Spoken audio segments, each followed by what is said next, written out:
now confers cabinet rank on 149.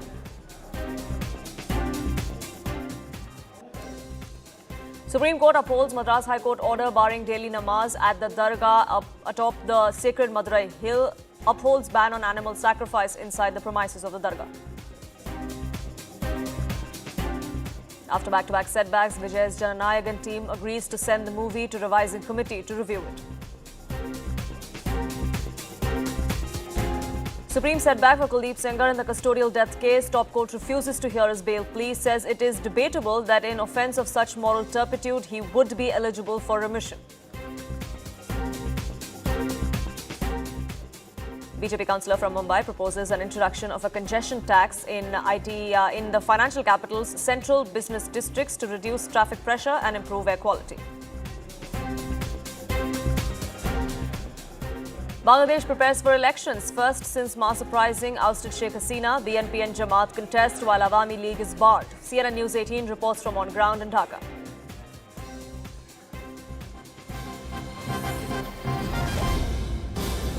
Let's get you started with some breaking news that's coming in. Supreme Court has sought a personal affidavit of West Bengal DGP while hearing the case on the SIR exercise. A show cause notice has been issued to the DGP of Bengal as well. This is in connection with the alleged threats and violence that we saw against EC officials that were engaged in their official duties while conducting the SIR exercise. The Supreme Court has gone on to say that the final decision on inclusion or exclusion will be taken by EROs, which is the Election Commission's officers. All documents issued by competent authorities will be accepted by the Election Commission.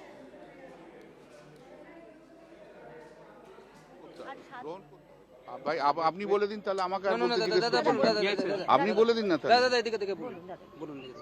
তো ইয়ারও তাদের নাম তাদের যা decision আছে নেওয়া হবে এই যে হিয়ারিংটা এখন আরো 7 দিন বাড়িয়ে দেওয়া হবে This hearing they have extended for more 7 days. যারা অবজেকশন দিয়েছে সেই অবজেকশন গুলোকেও গ্রহণ করতে হবে So the objections which has been given, that also has to be accepted. That's what the court has said. এই ডিসিশনটাও ফাইনাল ডিসিশনটা নেবে ERO The final decision in every case will be taken by ERO. That has been said by the court. Commission যে রাজ্য সরকার একটা কেসে FIR করতে নির্দেশ দিয়েছিল কেন হয়নি সেটা ডিজিপি কে তার অ্যাফিডেভিট এক্সপ্লেন করতে বলেছে So there is, Kollam Manager is also saying that ECI has said that FIR was supposed to be lodged against certain officials. Government has not done it. So DGP has been given a show cause notice, show cause, so that he gives a personal affidavit on that. Objection দেবে যারা claim করবে যারা তাদের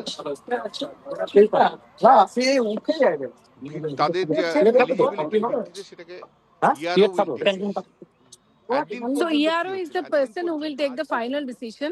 That's what Kollam Manager is saying.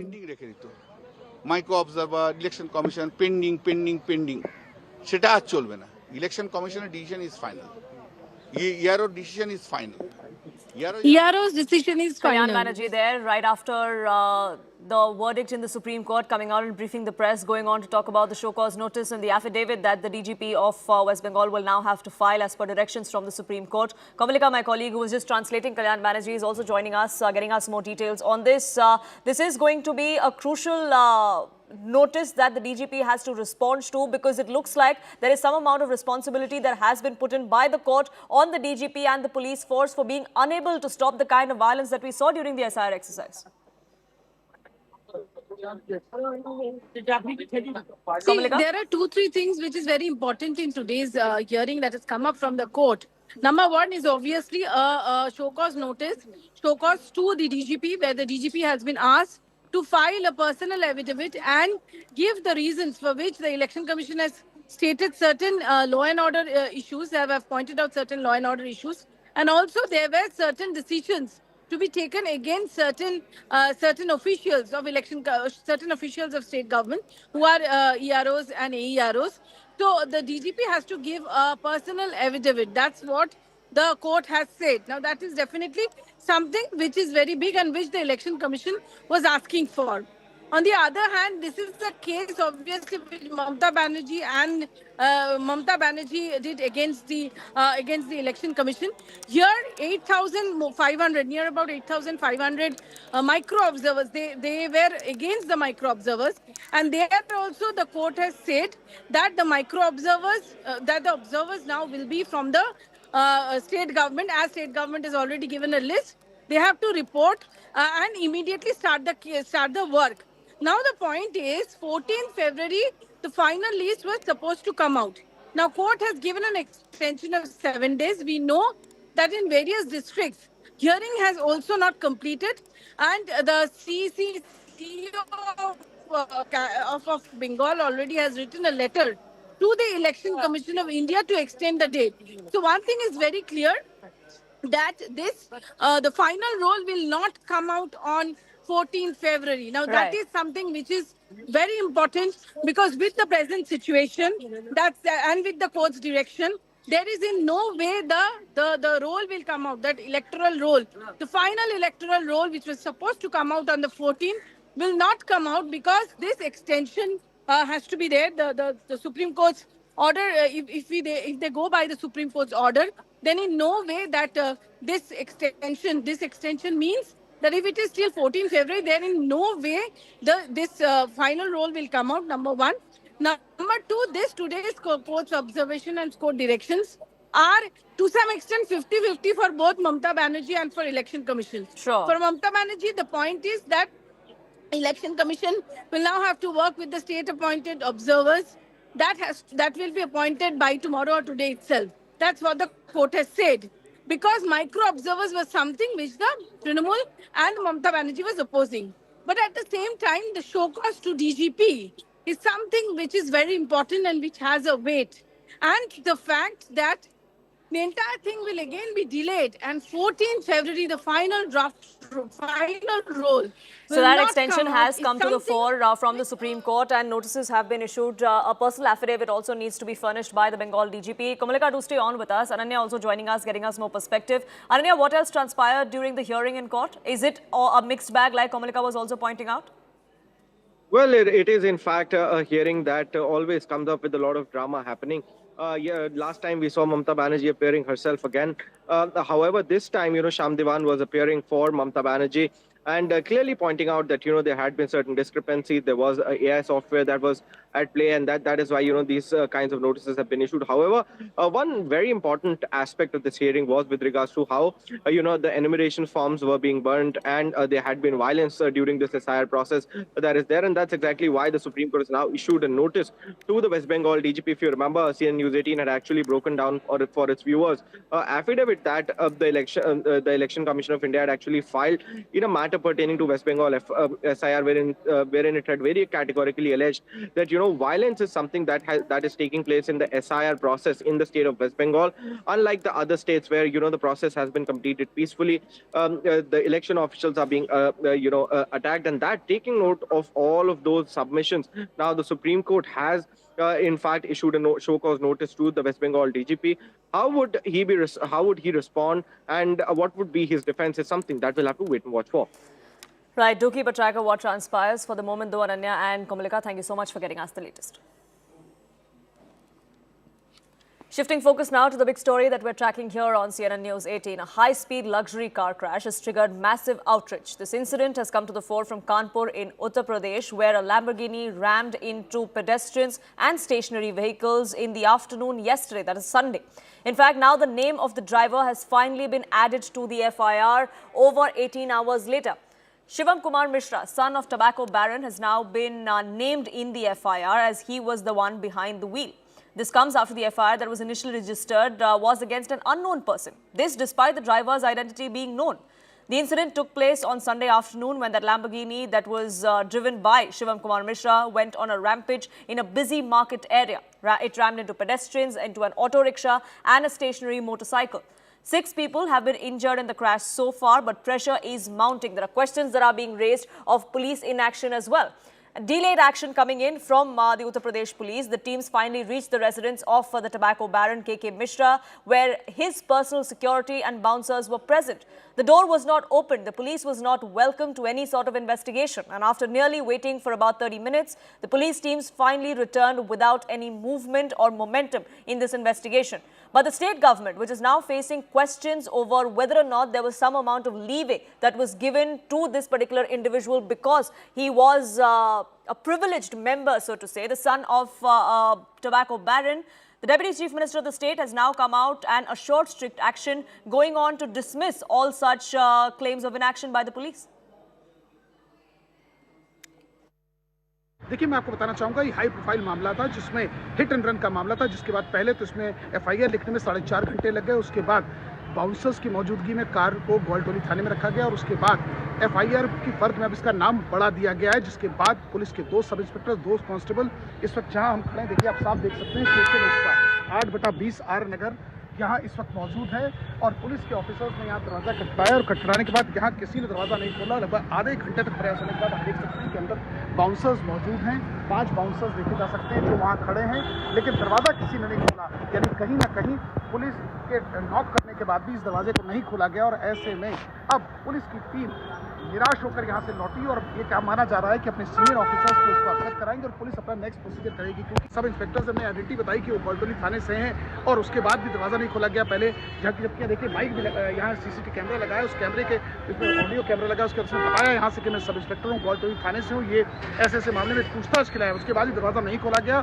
25 से 30 minute बाद यहाँ से team वापस लौट गई। अब अगर पुलिस के अधिकारियों की माने तो पुलिस ने जहाँ एक और फर्द में नाम बढ़ाया तो पुलिस की टीम अब जांच में जुटी है और ये अनुशासनहीनता है और कहीं ना कहीं पुलिस के लिए भी एक चैलेंज है कि पुलिस की टीम पहुंची है, उसको दरवाजा ना खोलना कहीं ना कहीं एक क्राइम की श्रेणी में जरूर आता है।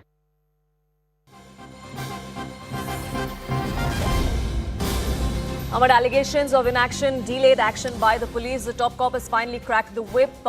Kanpur Commissioner has spoken to CNN News 18 on this hit-and-run case, going on to say that action will be taken against negligent police personnel as well, those who failed to add Shivam Mishra's name to the initial FIR. The top cop has gone on to say that the investigation has now been handed over to DCP Central, who will be looking into the case and a report will be submitted in the next 12 hours.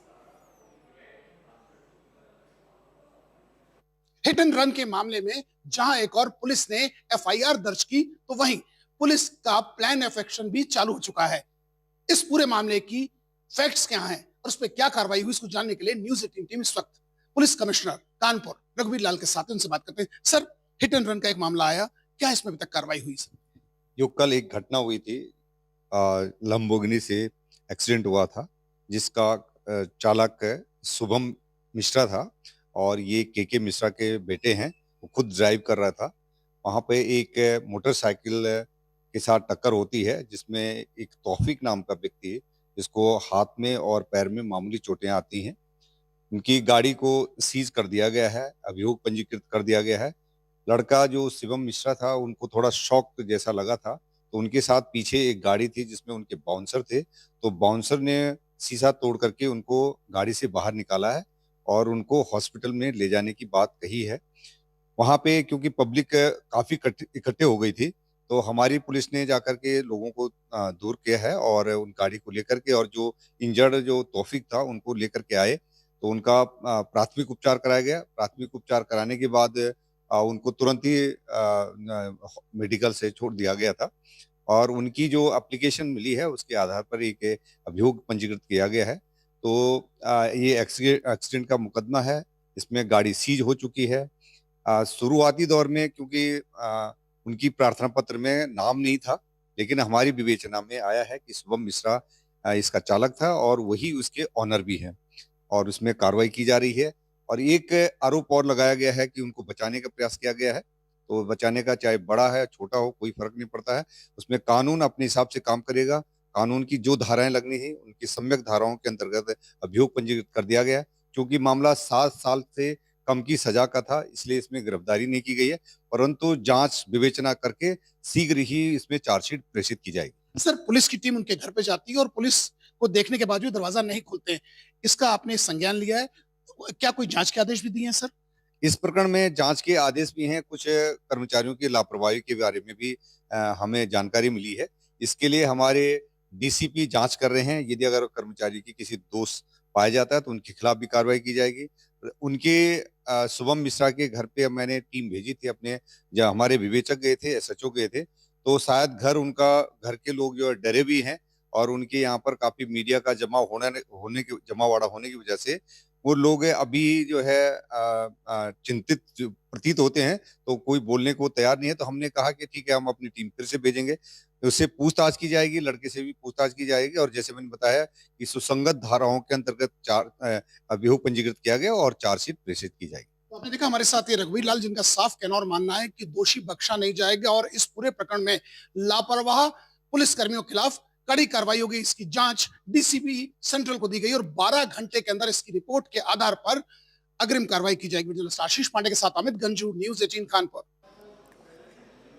My colleague Manmohan Rai now joins us, getting us more details. Manmohan, there is some sort of assurance coming in from the police. They're going on to say that if there are any police officers that were found to be derelict in their duty, then they will be acted upon. There's a report that has been asked for in the next 12 hours or so as well. Yeah, some sort of an assurance, but a little too late, because, this could have been done earlier. It is only after the media pressure, after the media raised this, and there is a lot of huge outcry among the public, in the neighborhood in Kanpur where this happened. It is after all that the police is now saying this, but it has come a little late, I believe, and the police inaction was very evident throughout the case. Happened yesterday afternoon. Today the day is almost in the last few hours left. And so no concrete action has been taken, no inquiry of the accused or the family members. And the police are also trying to stress that, it was a minor accident and those who were hit, they had slight injuries. And on top of that, they are trying to add that the driver, the accused, Shivam Mishra, he had more injuries and had to be taken to the hospital. So let us see what happens in the case going forward.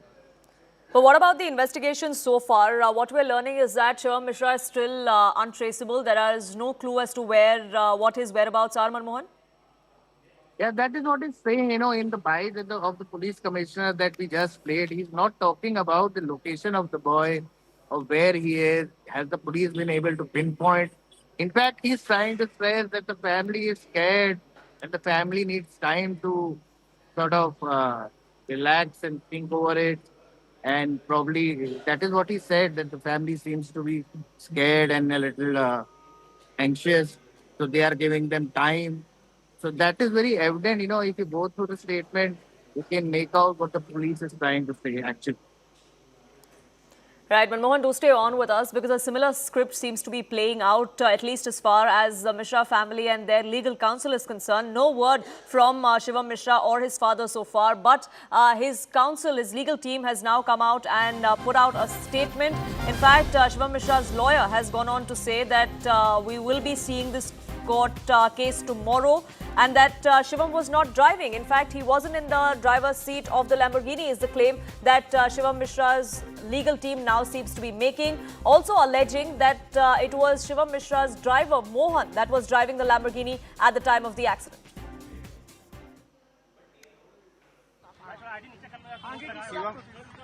जो भी होगी, जो भी अब आगे कार्रवाई होगी वो माननीय न्यायालय से होगी। माननीय न्यायालय के समक्ष एप्लीकेशन पड़ चुकी है। जो भी अब आगे कार्रवाई, कल की डेट फिक्स है, कल की डेट हियरिंग के लिए फिक्स है। जो भी होगा माननीय न्यायालय के समक्ष जो है उपस्थित होकर के होगा। आप शिवम से बात करिए, क्या गाड़ी चलाते समय शिवम वहाँ मौजूद थे? मैं आपके सारे जो है क्वेश्चंस का आंसर मैं कर चुका हूँ। जो भी अब आगे कार्रवाई होगी माननीय न्यायालय के थ्रू होगी। नहीं, ऐसा कुछ नहीं। क्या अटैक पड़ा था कोई? अब वो बीमार रहते हैं, लेकिन मतलब अभी ऐसा जब वो गाड़ी चला ही नहीं रहे थे, जब वो एक्चुअली में ये जो केस है वो एक्सीडेंट का केस है और एक्सीडेंट का जो केस है जो एफआईआर दर्ज हुई है, वो एक्सीडेंट पर एफआईआर दर्ज हुई है। जब वो गाड़ी ड्राइव ही नहीं कर रहे थे तो उनके ऊपर कोई मामला वैसे भी नहीं बनता है। ठीक है, तो शिवम सामने क्यों नहीं आ रहे? शिवम अपनी सफाई क्यों नहीं दे रहे? वो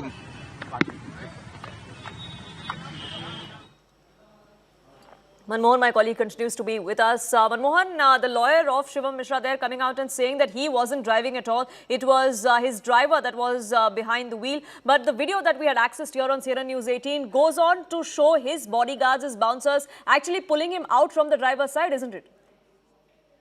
Yes, that is what the video shows. It is the police to really investigate who was driving the car. But, the point that we are making since this morning is that the police action is slow. The police is giving them all kind of space and time to mount their legal case, come out with alibis, come out with, excuses. So we are dependent on the police to investigate actually who was driving the car. But what we can make out from the video is that he was driving. He seems to be on the steering wheel and the bouncers are pulling him out. So as far as I can say, it is very evident that it was Shivam Mishra who was driving the car. And that's something that the police will now have to look at. Manmohan Rai, thank you so much for getting us the latest on that front. Even as the police are trying to find the whereabouts of Shivam Mishra, his family so far has been completely tight-lipped. In fact, not even cooperating with the investigation, not allowing the police teams to come there to their residence and question them about what exactly transpired. His legal counsel, though, coming out and claiming that he wasn't in the driver's seat at all. There is a report that is now going to be coming to the fore within the next 12 hours, and that perhaps will spell what exactly happened more clearly, and we'll wait and watch out for that. But let's listen in to some more reactions that have poured in. दोपहर में lunch time में lunch करने आता हूं तो मैं VIP road से full फारिग से होते हुए आता हूं तो वहाँ काफ़ी भीड़ लगी थी। तो वहाँ एक लैम्बोर्गिनी कार थी, वीआईपी कार थी, मैंने नाम भी पढ़ा था। तो उसमें देखा कि एक्सीडेंट हुआ था, एक शीशा भी टूटा था। सुनते ही हैं कि वहाँ के जो जितने भी नगर जो क्षेत्रवासी हैं बोल रहे थे लग्जरी कार है, उसने किसी को टक्कर मारी है, 4-5-6 लोग घायल हो गए हैं और पीछे जो एक फॉर्च्यूनर थे उसमें उनके बाउंसर वगैरह चल रहे थे। तो उन्होंने जब लग्जरी कारों का होता क्या है कि जब लड़ जाती हैं तो उनकी कार लॉक हो जाते हैं, तो उनके जो बाउंसर्स हैं उन्होंने शीशा तोड़ के उसको निकाला है। मगर आज सुबह मैंने देखा कि गाड़ी थाने में खड़ी है, कार्रवाई उस पर हो रही है। जो क्षेत्रवासी बता रहे कि 5-6 लोग घायल हैं उसमें। कि सत्ता के संरक्षित नशे में बड़ी गाड़ियों पर जितने भी उनके घर के नौजवान लड़के जब सड़क पे चलते हैं तो गरीबों को उन लोग ऐसे समझते हैं जैसे ये सड़क पर पड़ी हुई कंक्रीट है, उसको कुचलते हुए चलते हैं। तो उनके खिलाफ कार्रवाई कौन करेगी? उनके खिलाफ कार्रवाई जनता करेगी। अब समय आ गया है जनता को इनको उखाड़ फेंकने का 2027 में। अब इनको समाजवादी पार्टी का विकल्प है और जनता के सामने कुछ और नहीं है। On that note, it's time for a quick break on this edition of Nation at 5. But news and updates continue here on CNN News 18. Do stay tuned.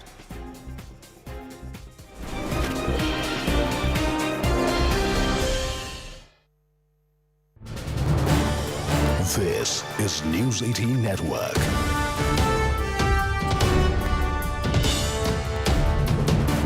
India's largest news network. From Kerala this time, Samastha, a prominent Muslim scholarly body, has now passed a resolution asking for vigilance against pan-Islamist extremist ideologies and organizations following Maududist ideology.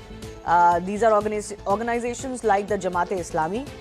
This comes even as opposition leader V.D. Satishan said that the Congress-led UDF will accept the support of Jamaat-e-Islami for upcoming assembly elections. Satishan had said that they do not now have a stand of forming any Islamic republic. But remember, the Congress party has been facing flack as far as being soft on organizations like the Jamaat-e-Islami is concerned, but also either, if not actively, then passively seeking and taking support of organizations like the Jamaat-e-Islami. So you've got another Muslim body in the state now opposing bodies like the Jamaat-e-Islami. They feel Islamist and extremist ideologies. They feel these are pan-Islamist, extremist, ideology-based organizations. So what's really going on? Is there a battle going on between various forms of Muslim thinking in Kerala? How will that shape the upcoming elections is a big question. Let's go across to my colleague Neetu first up. Neetu, what is this body exactly and why are they raising objections to Jamaat-e-Islami? Why do they consider them extremist, for example? Now, see, Samasta is a Muslim scholarly body. Samasta Jamiyat Ulama is what they are known as. It's a Muslim scholarly body. It's mostly the Sunni faction, and they are politically they are seen more closer to the Indian Union Muslim League, at least one faction of this. So they have been against the Jamaat-e-Islami and their thoughts, and in this resolution also clearly stating, though they are not taking the name of Jamaat-e-Islami, they are clearly saying Maududist ideologies, which means the Jamaat-e-Islami, and clearly stating that certain factions are trying to create this extremist ideology, trying to take the Muslim youth from the mainstream and put into this extreme ideology. So this is something that cannot be accepted. And politically, how it's important is that it comes within days after leader of opposition of Kerala, V.D. Satishan, said that Jamaat-e-Islami's Amir has clearly said that they no longer stand for their demand of having an Islamist nation in a pluralistic society like India and Kerala. So that is, they will accept the support of Jamaat-e-Islami in this elections also if they offer, because this is what their stand is. So this resolution by the Samasta coming in a few days after that, definitely putting the UDF as well as the Congress in the defensive, because Indian Union Muslim League is an ally of the UDF. And when asked this question to P.K. Kunyalikuti on Samasta's resolution, Kunyalikuti clearly not giving a direct answer, but saying that these are different ideologies and both the sections have been talking about their ideologies. So that is something which the Samasta has done. And he goes on to attack the LDF, saying that earlier you all had taken support from Jamaat-e-Islami and you cannot attack the UDF on that. So this is where politically it stands, and ahead of elections all this becomes important, because be it the Samasta or the Jamaat-e-Islami or the other factions, they will all have a say at least in the run-up to the elections when the campaigns are being run, because they can direct the way in which the issues are being discussed ahead of the elections. So will this push the UDF, the Congress-led UDF, into some sort of a rethink, Neetu? See, all these factions are important, whether it's Samasta or the other factions. As we have said, a faction of that clearly supports the Indian Union Muslim League. So for them, it becomes difficult to openly say, but at the same time, the stand that the Congress and the UDF will take is that we are accepting anyone's support. We are not in any kind of alliance with the Jamaat-e-Islami or anything, but ahead of last elections, they had offered their support for the Congress and the UDF, and if that is what they are offering this time also, we will be accepting. But talks in these lines will be more ahead of the election, Shivani, because definitely there will be questions asked to the Congress and the UDF, and how will they be explaining to the larger public and also sections within the Muslim community, as it's now Samasta which has passed a resolution against this organization and stating that. Let me also take a quick beat. Welcome back. You're watching Nation at 5 with me, Poonam Burde. Let's get you some breaking news that's now coming in from down south. Legal counsel representing KVN Productions, which is the producer of Vijay's farewell film Jananayagan, has now submitted a letter to the Madras High Court Registry stating that they wish to withdraw the writ petition that's related to the film. The case is expected to be listed for withdrawal tomorrow. Remember, this comes at a time when the producers decided to send their film to review for CBFC certification. The film that was supposed to originally release on the 9th of January, just ahead of Pongal, has been indefinitely delayed because of the lack of a certificate from the censor board for this particular film. A writ petition was filed by KVN Productions for a UA certificate, which now is going to be withdrawn, is what we are learning. That hearing could come up before the same bench that had initially heard the case. That hearing could happen tomorrow. Purnima, my colleague, now joins us, getting us more details on this. Yes, Purnima.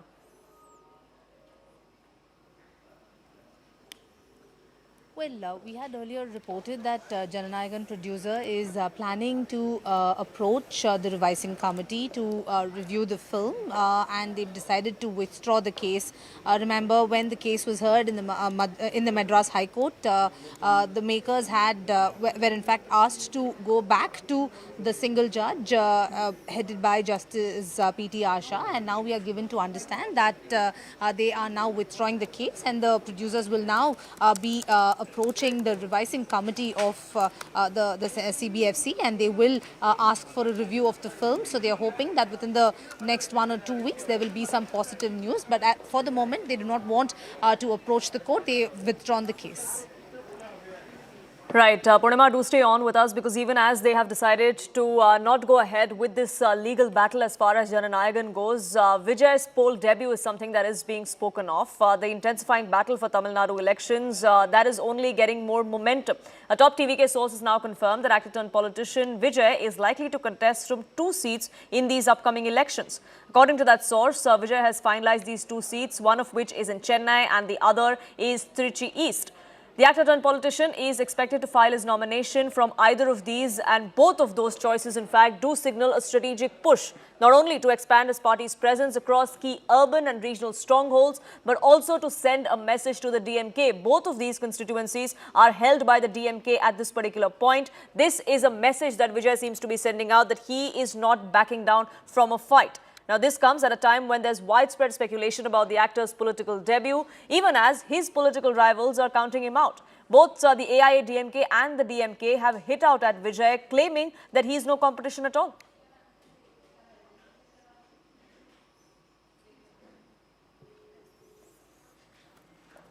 From 2 constituencies, one is Chennai constituency, Virugambakam, and the other is the central Tamil Nadu, which is Trichy East. Your response to that?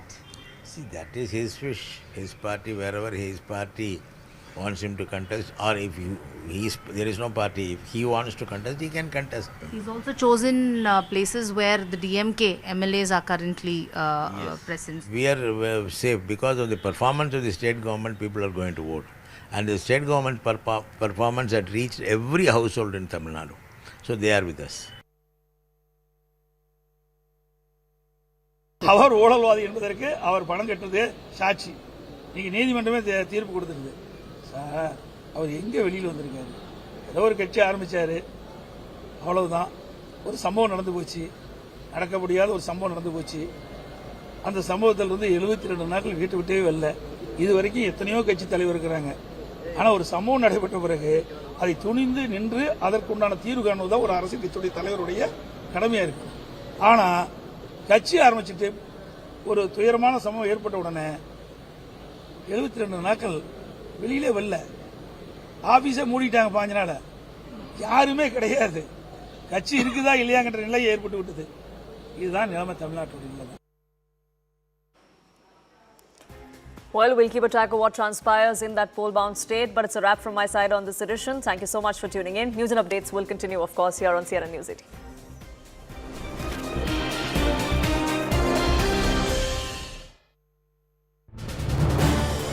This is News 18 Network.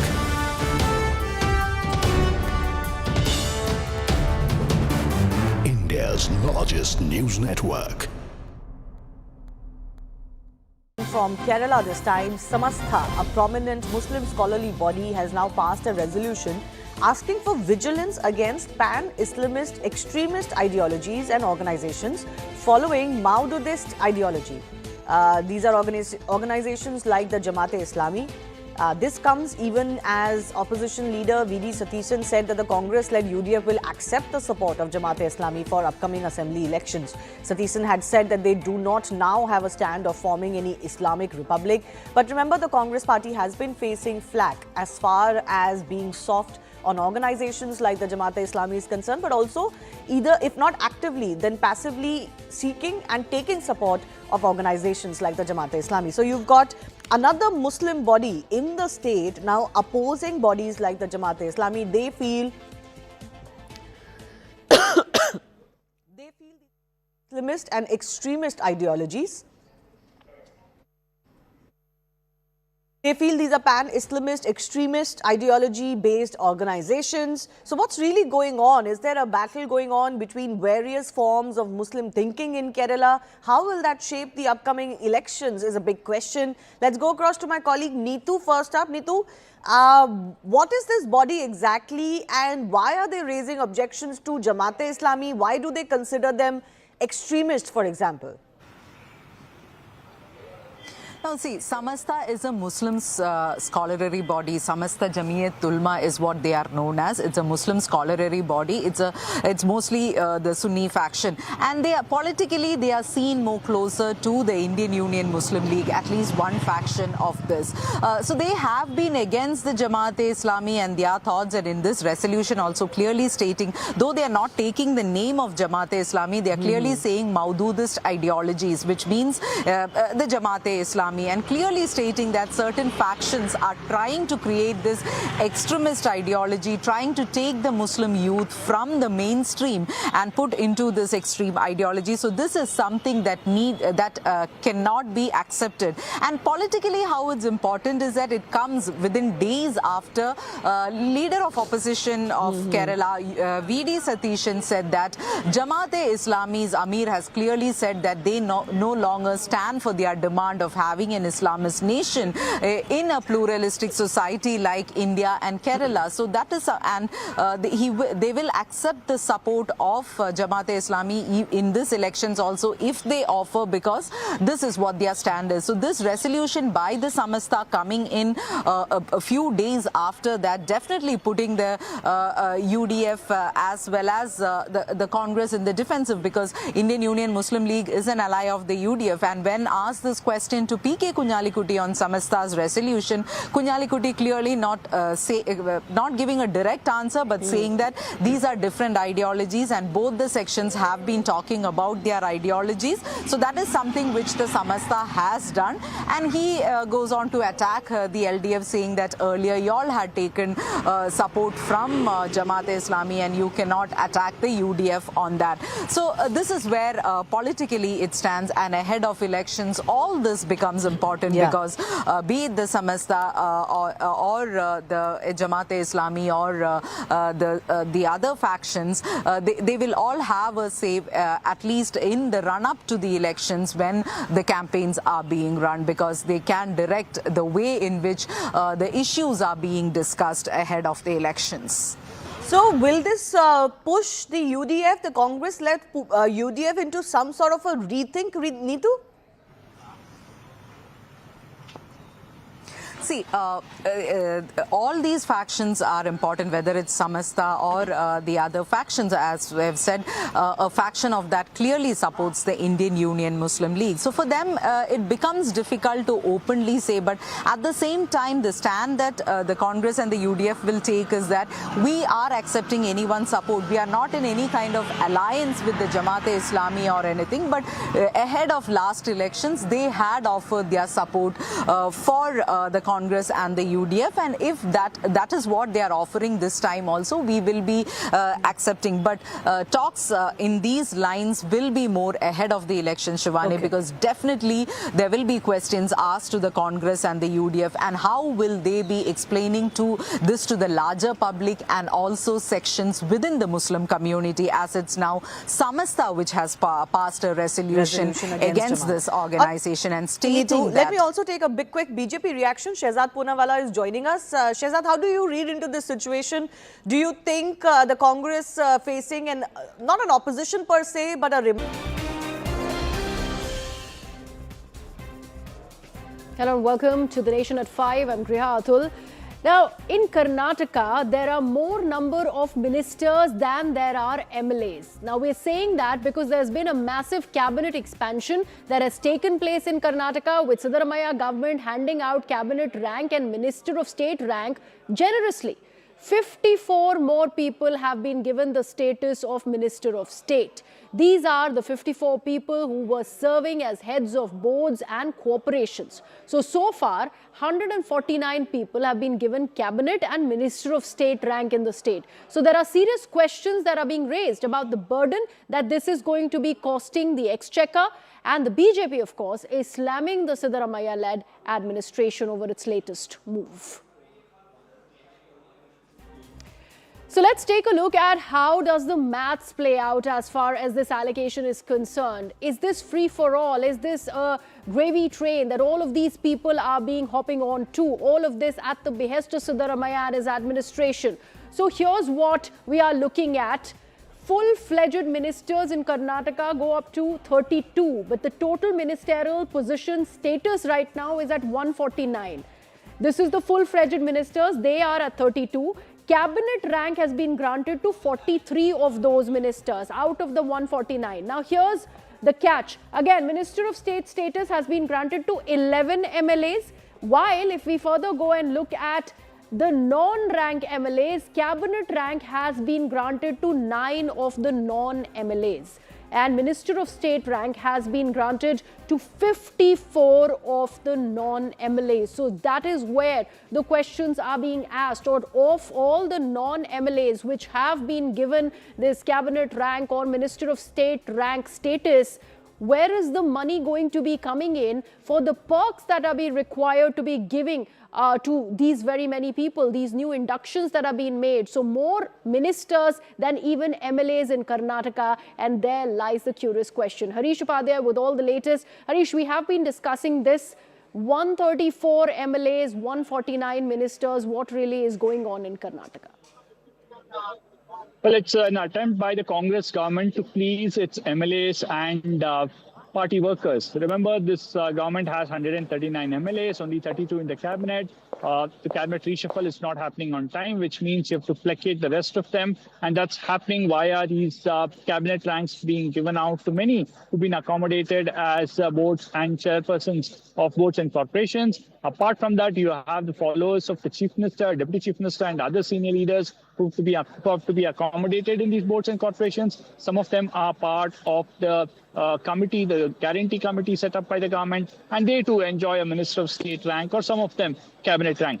Why is it problematic, Gruha? It's problematic for two reasons. One, the amount that is going out from the exchequer. There's a salary of anywhere around 50,000. They get other perks like travel allowance, fuel allowance. They'll also get personal secretaries. Their salaries covered, their medical reimbursement, and various other such perks, which will anyway go up around 2 lakh rupees per month for each of them, which means you're looking at a big sum going out every month to several of these people who perhaps might not be contributing much significantly to the governance structure in the state. Apart from this, let's also not forget that the state exchequer is also under stress. Several government departments, the revenue generating ones, are unlikely to meet their budgetary target, which means that they will have to cut down on their expenditure, especially in the last quarter, this Q3 of this ongoing financial year. During such a time, one would expect the state government to cut down on all unnecessary expenditure. But what we have seen, well, contrary to that, we've seen even last week, some individuals being given Minister of State rank, at least 22 of them in one of the notifications that CNN News 18 has accessed. So clearly, priorities being misplaced here. So the main discrepancy that we'd like to also highlight, Harish, is the number of non-MLAs who have been given the cabinet rank. That stands at 9, and 54 of the non-MLAs who have been given the Minister of State rank. Why? Well, some of these non-MLAs being given cabinet ranks are the advisors of the Chief Minister and others. These are technically not politicians per se, but others who are there as a personal secretary and others who've got this cabinet rank. Apart from that, if you largely look at the non-MLAs who ended up with Minister of State, these are party workers holding office bearer position within the KPCC who've been accommodated. Some of them have been accommodated in smaller boards and corporations, perhaps that they feel is not good enough for the contribution that they've done for the party. So that's why they are being given a cabinet rank or a Minister of State rank. You have the Deputy Chief Minister himself just a while ago, Gruha, in a way defending this, saying that these are party workers who brought the party to power and they need to enjoy power and we will give it to more of them. Okay, wow. So he's saying Sidestepping the they need to question. enjoy power, and that's why these perks have to be granted to these very many people. But what about the common people in Karnataka who are daily having to bear the brunt of the administrative lapses that have become so recurring and so rampant with this government that there are serious questions that need asking. But Harish, you were talking about the facilities that are going to be provided to all of these people, 149 ministers that have now been announced by this latest cabinet expansion of the Karnataka government. So let's break that down for our viewers, the cost that this is going to have the state exchequer bear. So monthly salary of these ministers goes up to the tune of 50,000. So that is where the first cost really comes into play, but there are allowances that they are given, the perks that even the Deputy Chief Minister of Karnataka is talking about. Hospitality allowance is 3,000 per month to these minister, cabinet rank and the Minister of State rank officials. 2,000 per day within the state is a daily allowance during travel that is given to all of these people. So add that to the cost, and that is over and above the 50,000 salary. 2,500 per day outside the state daily travel allowance is given to all of these ministers. So all of these things also are included in the cost when we say perks, and that is the amount that will be taken out of the state exchequer per person, per minister.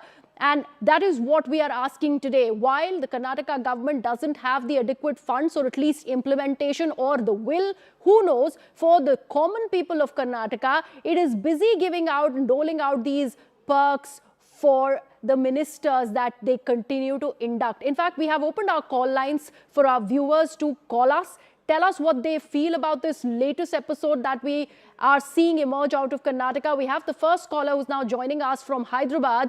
Chiradeep is with us from Hyderabad. Chiradeep, what do you make of this and the advocacy that's coming in also from the Deputy Chief Minister of Karnataka, where he's saying that these people who have been given these ministerial cabinet rank berths need to be rewarded? Good evening to all your viewers. There's no advocacy over here. It's very, very simple. One is that, as far as the Congress is concerned, they don't follow the rule of the law. Number one, the constitution is dead for them because they don't follow the proceedings and laws which govern the country. So it's a free for all as far as Karnataka is concerned, and that's the reason why Karnataka and Bangalore is always in the limelight for all the bad reasons. A case in pointer is when the Lok Sabha is live, the sessions are being adjourned because they just do not follow the law. They do not want to follow Chiradeep, would you want to mention about this latest thing that we are in fact talking about from Karnataka? Because here we are talking about 134 MLAs that are with Karnataka Assembly and 149 mantris. So the numbers also do not add up. We are essentially also underlining for our viewers that many of the non-MLAs have been given cabinet rank and Minister of State ranks in the state. Precisely my point, because no rule book. The Congress in Karnataka, Congress anywhere in the country do not want to follow the rule book. It's a free for all. It's a free run for them, and it's absolutely a shame. It is a very sad state of affairs, ma'am. All right. Having said that, thank you for the opportunity, and only hope good sense will prevail on the Congress even in Karnataka. Right, Chiradeep, they're joining us from Hyderabad. Thank you so much, sir, for joining us.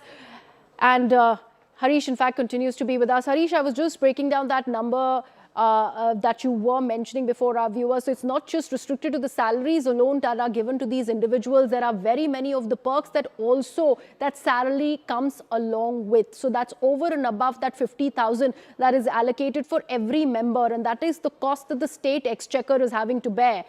That is one reality. And the other are these 30-meter long pits that we are also putting out in the form of those visuals on the screen for the viewers. This is another reality of Karnataka, and so far nothing is being done as far as that crippling infrastructure is concerned. Absolutely. You look at the kind of complaints that have come over the last few months, or perhaps in the last year or so. We've seen MLAs across party lines complaining about how this government hasn't given enough money for area development fund, whether it's a BJP MLA or a Congress MLA. Even in Bengaluru, we have seen instances where projects have been delayed because funds haven't been released to the contractor. And we've seen the kind of infrastructure hit that the state has taken, the city has taken for the last 2.5, 3 years.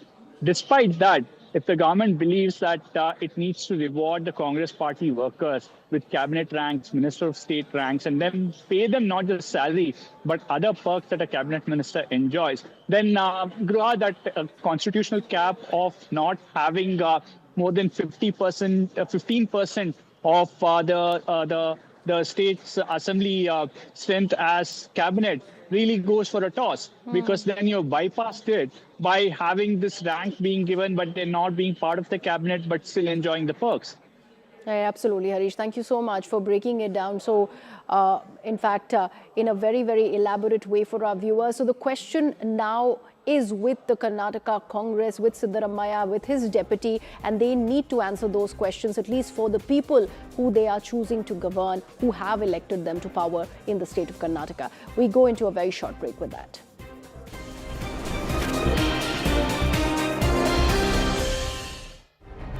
CNN News 18 is back to cover the big elections of Bangladesh on 12th of February.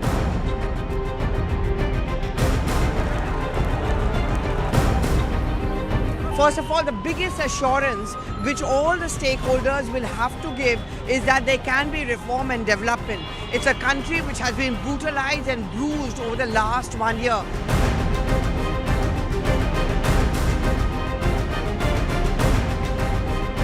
Fascist phase of 17 years. We don't want the fascism to come back.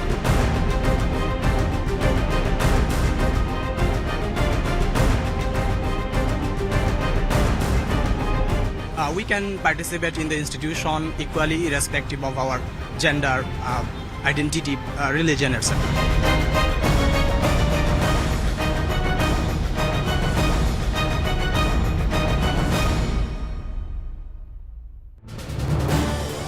This is News 18 Network.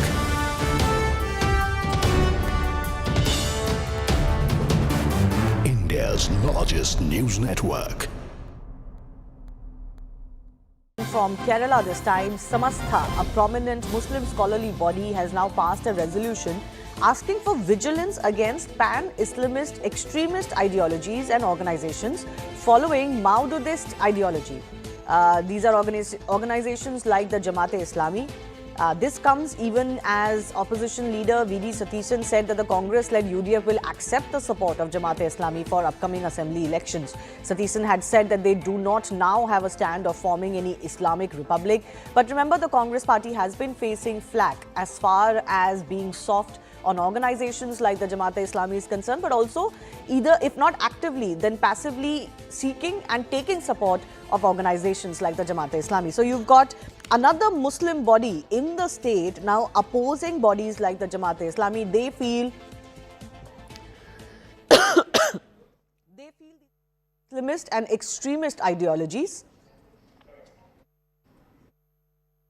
They feel these are pan-Islamist, extremist, ideology-based organizations. So what's really going on? Is there a battle going on between various forms of Muslim thinking in Kerala? How will that shape the upcoming elections is a big question. Let's go across to my colleague Neetu first up. Neetu, what is this body exactly and why are they raising objections to Jamaat-e-Islami? Why do they consider them extremist, for example?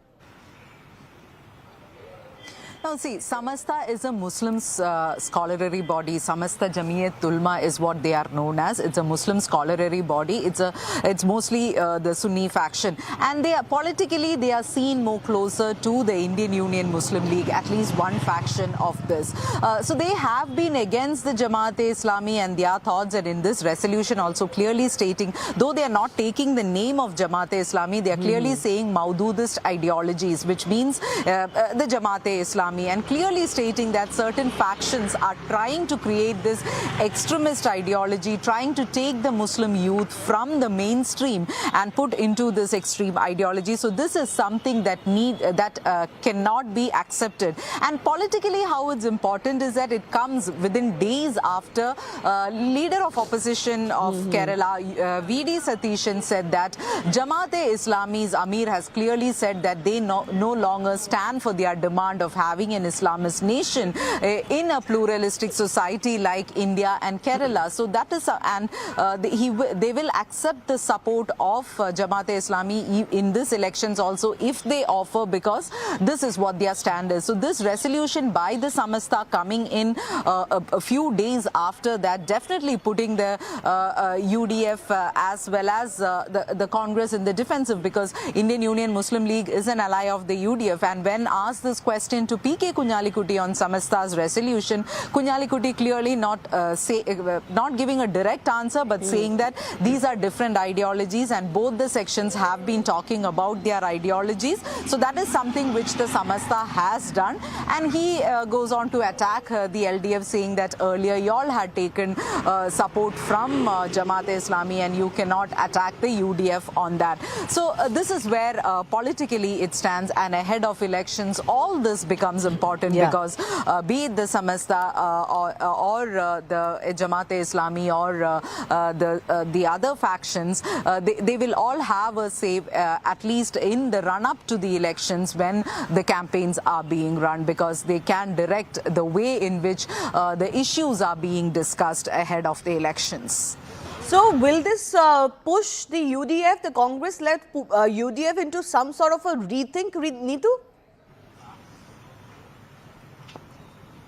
See, all these factions are important, whether it's Samastha or the other factions. As we have said, a faction of that clearly supports the Indian Union Muslim League. So for them, it becomes difficult to openly say, but at the same time, the stand that the Congress and the UDF will take is that we are accepting anyone's support. We are not in any kind of alliance with the Jamaat-e-Islami or anything, but ahead of last elections, they had offered their support for the Congress and the UDF, and if that is what they are offering this time also, we will be accepting. But talks in these lines will be more ahead of the election, Shivani, because definitely there will be questions asked to the Congress and the UDF, and how will they be explaining to the larger public and also sections within the Muslim community, as it's now Samastha which has passed a resolution against this organization and stating that. Let me also take a big quick BJP reaction. Shehzad Poonawalla is joining us. Shehzad, how do you read into this situation?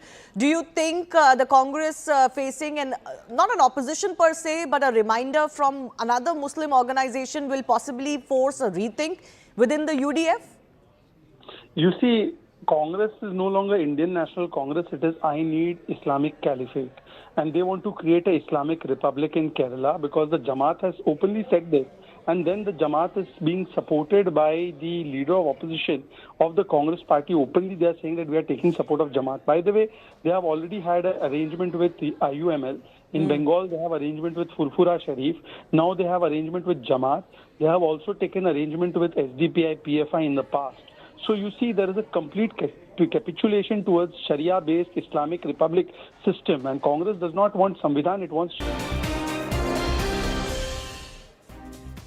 Welcome back. We are learning of a major action in the Kanpur hit-and-run case. Amid the uproar over this crash that has taken place, a crackdown on the cops has now begun. We are learning that the Gwaltoli inspector has been shunted to the police line. This is the latest update that we are bringing to you. This after there was an FIR that was filed against unidentified people after a speeding Lamborghini, which was allegedly driven by the tobacco baron's son, ended up plowing into pedestrians and injuring over 6 people. And there was, in fact, an attempt allegedly to save the tobacco baron's son on part of the police, and that's why possibly this action now has been taken. A crackdown on cops is now beginning, and the Gwaltoli inspector has been shunted to the police line there.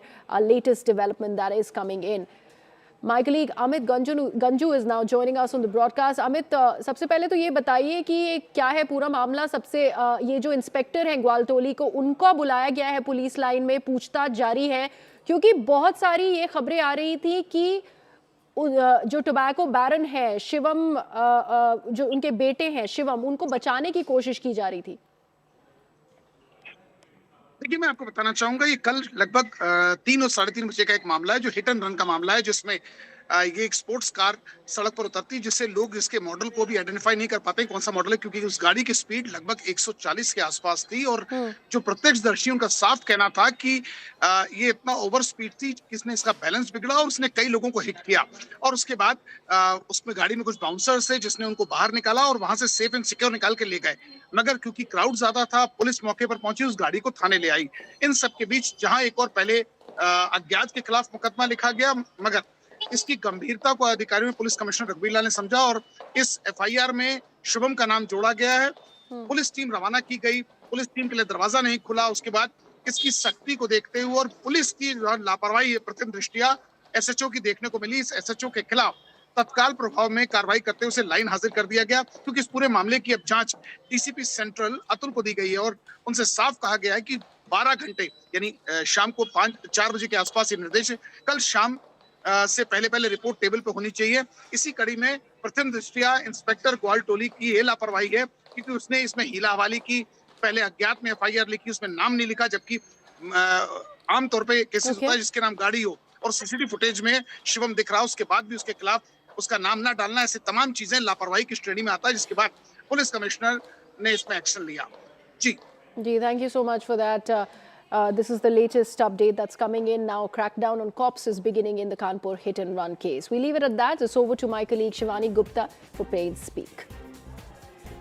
CNN News 18 is back to cover the big elections of Bangladesh on 12th of February.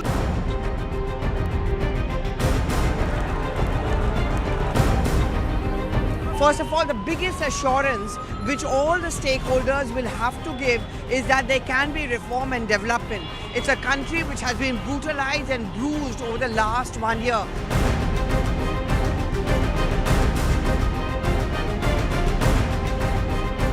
Fascist phase of 17 years. We don't want the fascism to come back.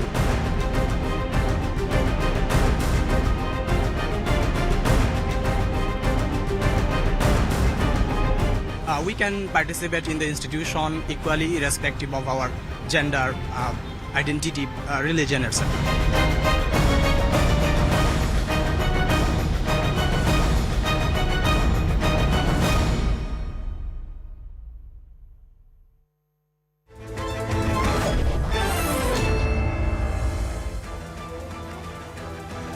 Welcome everyone. Thanks a lot for staying with us. You're watching Plain Speak with me, Shivani Gupta.